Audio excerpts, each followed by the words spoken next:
Unlike many African leaders whose promises often fall flat, Captain Ibrahim Traoré of Burkina Faso is showing his dedication with real actions, even when things are tough. Despite recent difficulties, his leadership is focused on making Burkina Faso stronger and more independent through hard work, discipline, and a sense of national pride. By changing education and giving women more power, Traoré is proving that true leadership means keeping your word and achieving goals. During the just-ended Council of Ministers meeting on May 2nd, 2025, the Council under the leadership of Traoré introduced a bold program requiring students who pass national exams to go through patriotic training. What if one of Africa's poorest nations turned its back on the entire world and found a way to rise on its own? Would you believe it, or would you laugh it off? That question is no longer theoretical. It's unfolding right now, in the sun-scorched heart of West Africa. Welcome to Burkina Faso, a small, landlocked country that until recently was mostly ignored by global powers, except of course when they needed its gold, cotton, or labor. But today, Burkina Faso is at the center of hushed diplomatic briefings from Washington to Paris to Beijing. Why? Because they're doing something that was never supposed to happen. Burkina Faso is building what many are calling an independence blueprint. And make no mistake, it's rattling the international order. Let's start by rolling back the clock a few years. In 2022, a young army captain named Ibrahim Traoré led a daring military takeover. He was only 34. At first, many dismissed it as just another West African coup, a tired story on a continent too familiar with military fatigues replacing suits. But Traoré's vision was different. He didn't want to simply rule Burkina Faso. He wanted to free it. When he took the microphone for his first national address, he didn't quote Western economists or promise to obey the usual script. Instead, he talked about sovereignty, about controlling Burkinabe resources, about breaking dependence on foreign aid that often came tied up in humiliating conditions. He spoke about the ghosts of Thomas Sankara, Burkina Faso's beloved revolutionary leader who was assassinated in 1987, ironically for trying the very same thing. At first, the world barely noticed. But when Traoré began ejecting French troops from Burkinabe soil in 2023, eyebrows went up. Then came the shocker, a formal withdrawal from ECOWAS, the powerful West African economic bloc. Critics called it madness. Pundits predicted financial disaster. Western embassies prepared evacuation plans. But here's the plot twist. Burkina Faso didn't collapse. In fact, something unexpected began to happen. Under Traoré, the country started laying out a series of bold initiatives that some now call the Burkina Blueprint. This isn't just about building roads or factories. It's about a deep philosophical shift, prioritizing local capacity over imported expertise, regional trade over Western dependency, and homegrown solutions over external prescriptions. Today, the small, dusty streets of Ouagadougou hum with an energy that feels strangely new. New cooperative factories processing cotton, local mining companies taking on contracts previously reserved for French or Canadian firms. Young engineers experimenting with Burkinabe-made agricultural equipment, hoping to break the grip of imported machinery that drains precious foreign reserves. Yet make no mistake, none of this is easy. Burkina Faso remains under constant threat from terror groups lurking in the north and east. Its economy is fragile, heavily reliant on gold whose price can swing with a tweet from New York or London. And behind closed doors, big players are far from idle. Reports swirl of secret lobbying by European companies desperate to hold on to lucrative mining concessions.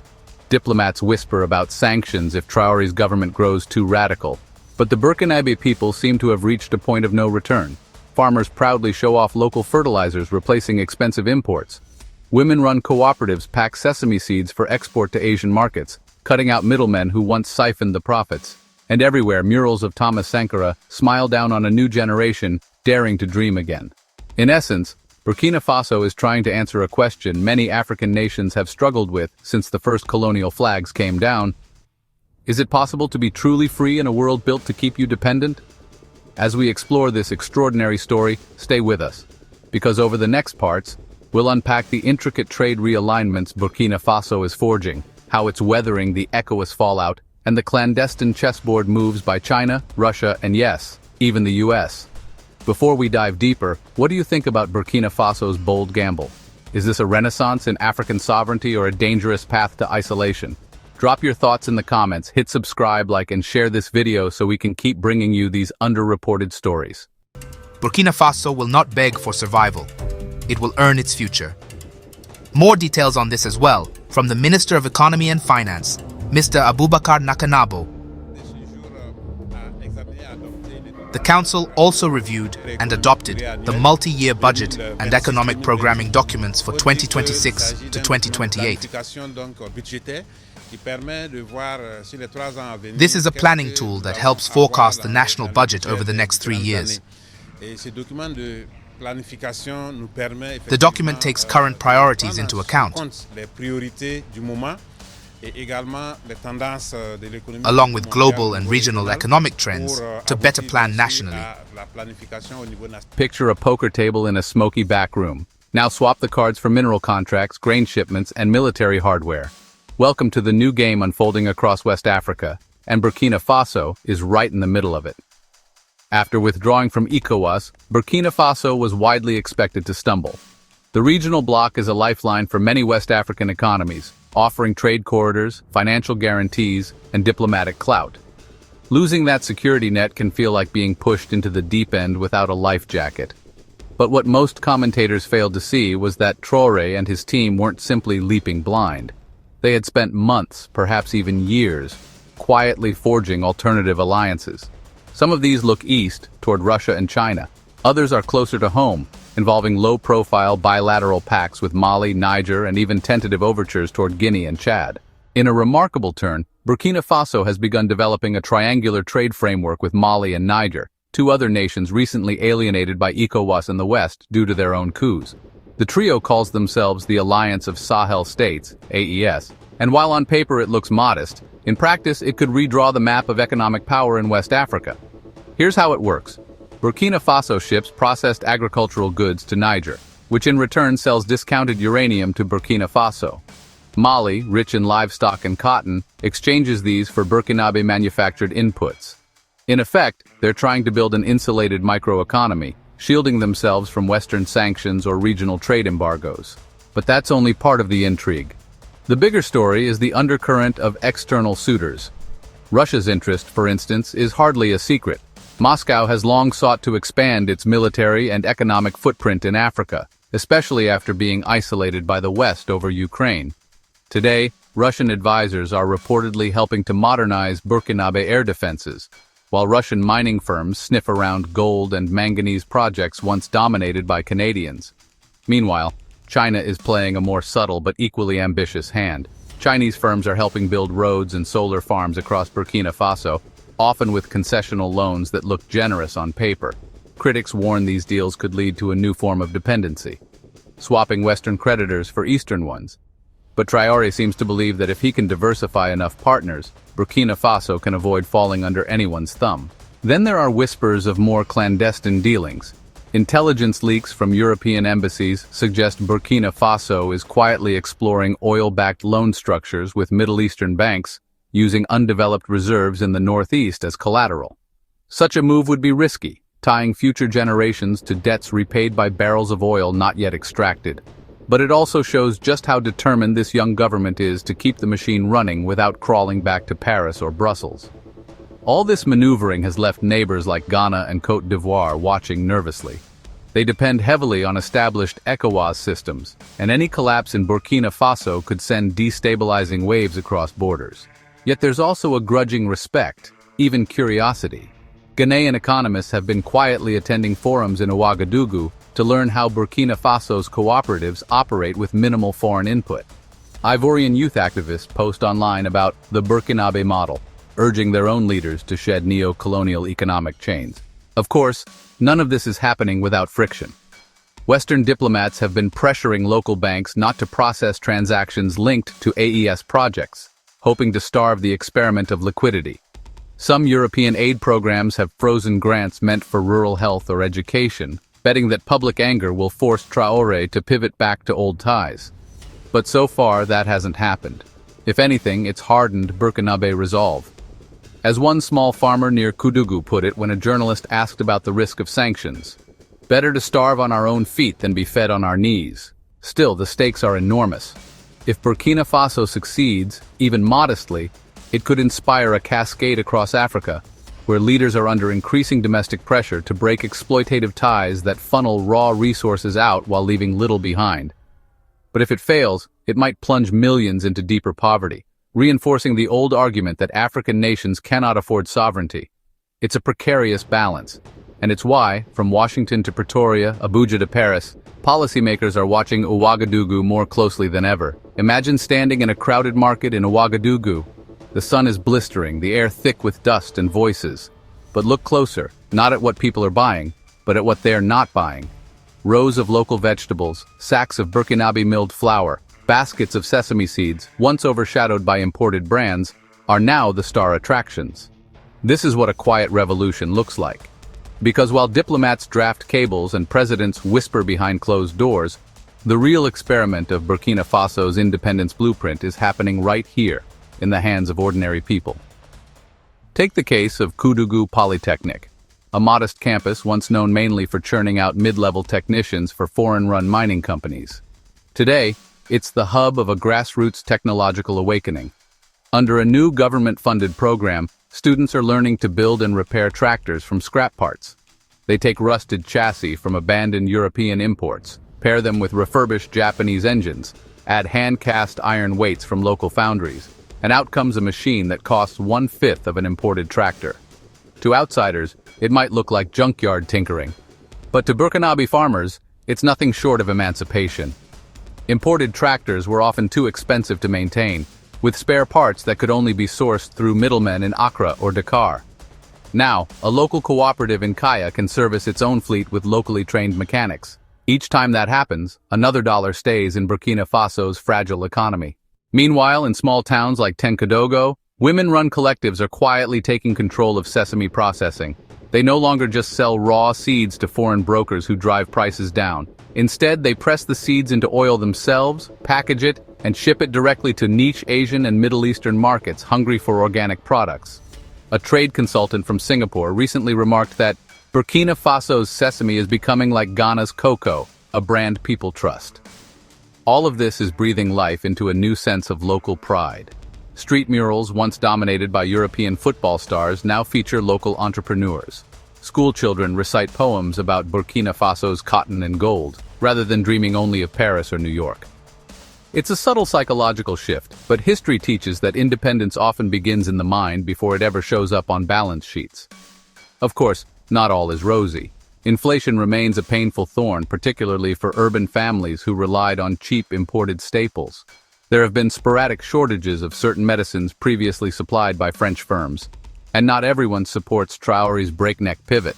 Some merchants privately complain that it's harder to secure credit or that new regional trade routes with Mali and Niger are still too unpredictable. But speak to 25-year-old Mariama Zongo, who runs a tailoring shop outside Bobo Dioulasso. She'll tell you bluntly, "We used to get cheap Chinese cloth, yes, but it was cheap for a reason. It fell apart. Now my cotton comes from Koudougou mills. It's more expensive, but people are proud to wear local. They know it helps us all." And what about the young? That's where perhaps the most profound changes are visible. Across university campuses, debate societies once obsessed with getting scholarships to France are now holding heated forums on how to develop Burkina Faso's own financial systems, its own insurance models, even its own space for digital innovation. A recent hackathon in Ouagadougou tackled the question, can we build a national digital payments app that doesn't rely on foreign servers? 5 years ago, few would have even dared to ask, but ambition alone doesn't guarantee success. The country remains under constant threat, from extremist attacks in the north to external economic sabotage. There's also the looming question of debt. Those road deals with China, the mining partnerships with Russia. If commodity prices tank, Burkina Faso could face a suffocating financial hangover. The story of Sri Lanka or Zambia hangs like a cautionary tale. Still, for many Burkinabe, the gamble seems worth it. Better to attempt sovereignty and risk hardship than to live comfortably under someone else's ceiling forever. So here's the uncomfortable truth the world doesn't quite know how to handle. Burkina Faso's independence blueprint is contagious. What started as a defiant gamble by one of Africa's poorest countries is rippling outward, unsettling capitals and boardrooms far beyond Ouagadougou's dusty streets. Across the continent, the whispers are growing louder. In Senegal, youth movements gather under banners that read Notre or, Nos reglas, our gold, our rules.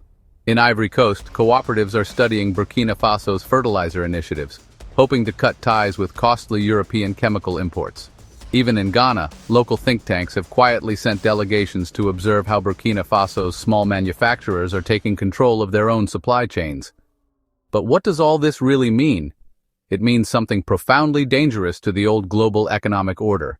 The idea that Africa's resources and decisions might actually stay in African hands.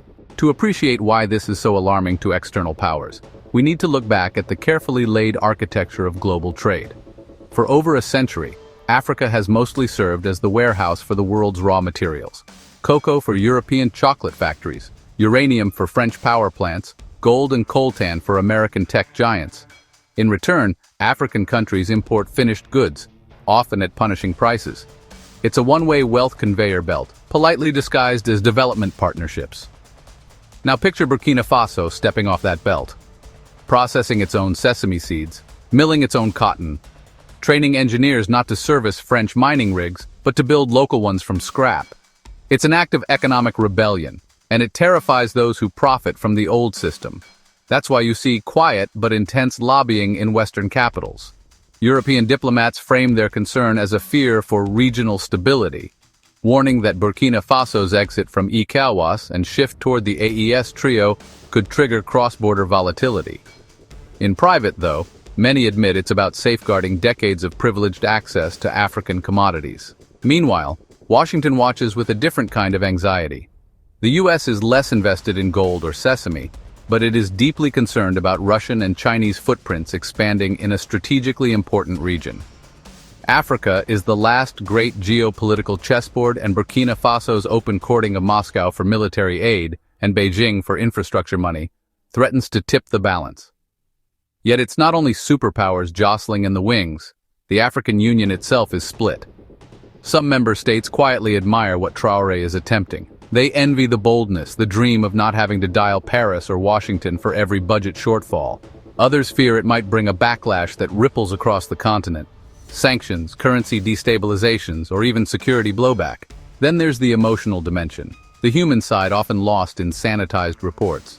In Ouagadougou's sprawling markets, you meet people like Kadia Ouedraogo, a widow who now manages a stall selling locally processed cooking oil. Before, traders from Togo would come, buy cheap, take it away. Now we have our own press here. I can pay my children's school fees. Maybe it's not big to people in Europe, but it's everything to me, she says, eyes brimming. Or listen to Hamidou Soro, a 19-year-old welder's apprentice learning to retrofit old truck engines for use on farms. My uncle worked in the gold pits for a Canadian company. He broke his back, came home with nothing. If we build machines here, maybe I don't have to leave my family to go to some mine. These personal stories are what breathe life into the blueprint. It's easy to analyze contracts and balance sheets. Harder to quantify what it means when a people start to genuinely believe their destiny could be their own. But make no mistake, there are looming dangers.